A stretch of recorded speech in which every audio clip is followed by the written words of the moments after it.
آرگائے مصطفیٰ صلی اللہ تعالیٰ علیہ وسلم کے آداب میں دو چند باتیں عرض کر دوں۔ آج ہمارا حال کیا ہے کہ ہم کس طرح کی چیزیں برداشت کریں۔ صحابہ کی قوت اور طاقت کس وجہ سے تھی جانتے ہیں؟ صلح حدیبیہ کے موقع پر کسرا جو ایران کا سپر پاور تھا، وہاں سے ایک شخص بھیجا گیا قاصد بنا کر کے، دیکھو محمد صلی اللہ علیہ وسلم نے کتنی طاقت جمع کر لی ہے، کتنے ان کے پاس فوجی ہیں، سامان جنگ کتنا ہے، کیونکہ یہ بڑے بڑے بادشاہوں سے لڑنے کے چیلنج دیتے جا رہے ہیں، ملک کا ملک فتح کرتے جا رہے ہیں، ان کے پاس طاقت کیا ہے وہ دیکھو۔ عروہ بن مسعود ثقفی ایک شخص آیا صلح حدیبیہ کے موقع پر، حضور پاک صلی اللہ تعالیٰ علیہ وسلم کو اس وقت مکہ والوں نے عمرہ کرنے کے لیے روک دیا تھا، نہیں جانے دے رہے تھے، 1400 صحابہ تھے صرف۔ ایران کی سپر پاور، قیصر ملک روم کا سپر پاور، یہ لوگ قاصد بنا کر کے بھیجیں، دیکھ کر کیا ہو محمد ہماری سلطنتوں کو ہلانے کی بات کرتے ہیں، کون سی طاقت جمع کی ہے۔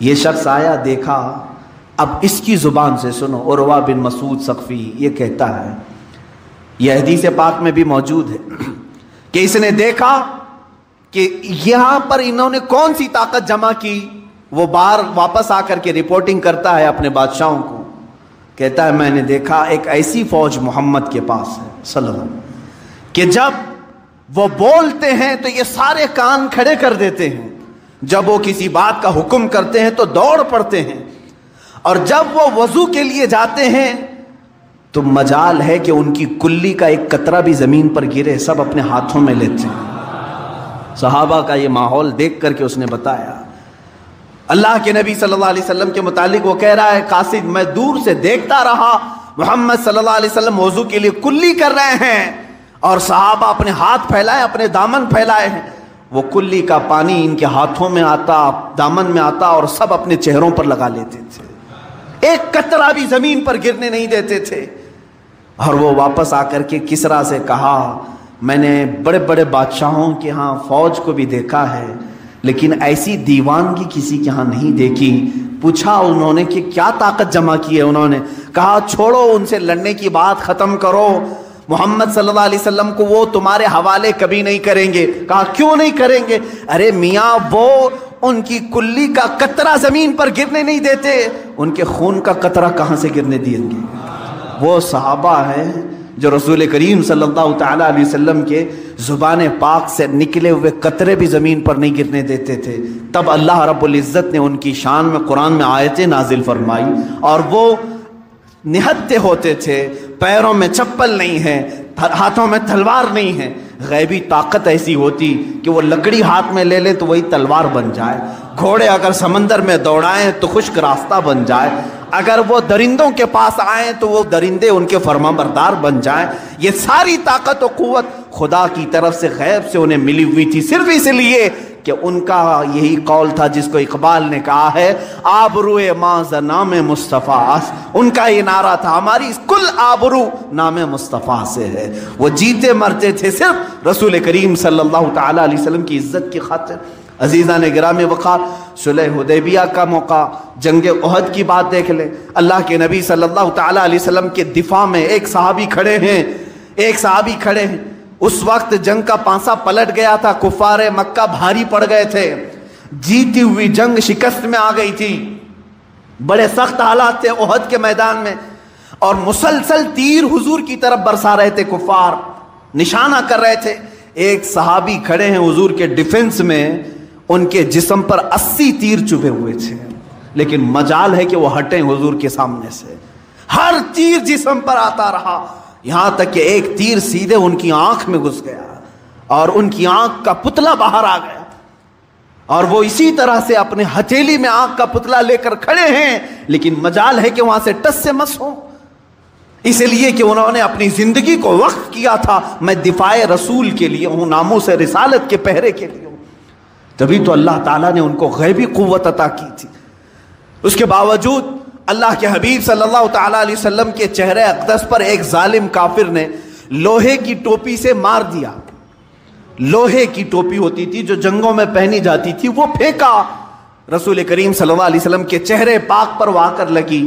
اس کے 2 دانت تھے لوہے کے, وہ سیدھے حضور اکرم صلی اللہ تعالی علیہ وسلم کے رخساروں سے, گال میں سے اندر داخل ہو کر کے دانتوں میں چلے گئے, اور وہ لوہے کی خود نکل نہیں رہی تھی. وہ دانت جو تھے وہ نہیں نکل رہی تھی, کاڑیاں جس سے دانت ہل گئے تھے.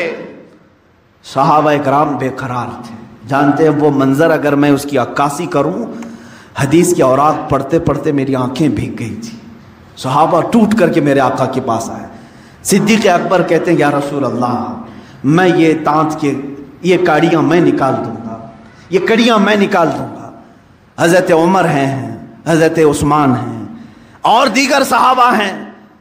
وہ لوگ کسی نہ کسی طرح سے یہ رسول کریم صلی اللہ تعالی علیہ وسلم کے رخسار میں چبھے ہوئے ان کڑیوں کو نکالنا چاہتے ہیں. کس حالت میں جانتے ہیں؟ کس حالت میں؟ ان صحابہ میں سے ہر ایک کے جسموں پر بڑے بڑے تیر چبھے ہوئے ہیں. وہ تیروں کے ساتھ حضور کے ساتھ کھڑے ہیں. کسی کو اپنے جسم کا تیر نکالنے کی فکر نہیں, رخسار رسول پر لگی ہوئی کڑیاں نکالنے میں وہ بے قرار ہیں.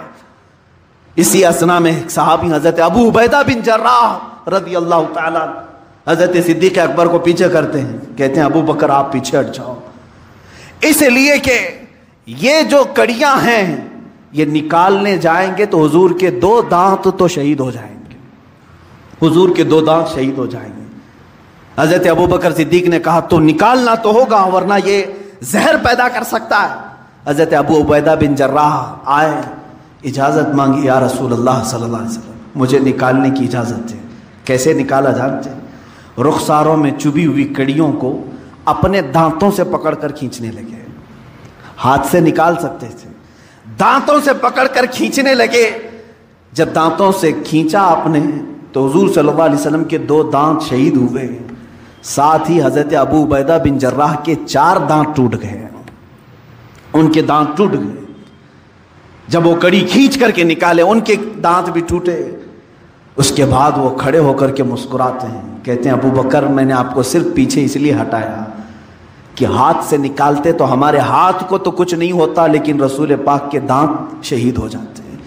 میں نے اپنے دانتوں سے اس لیے نکالا کہ حضور پاک صلی اللہ علیہ وسلم کے اگر 2 دانت جائیں تو پھر ہمارے منہ میں کسی کے دانت ہونا ہی نہیں چاہیے, ہم سلامت کیسے رہیں.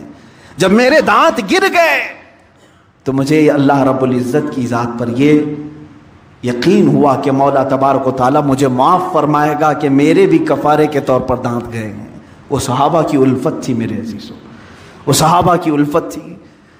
ان کے بارگاہ مصطفیٰ کے جو لگاؤ ہیں, یہ آداب ہیں, یہ آج دہرانے کی ضرورت ہے.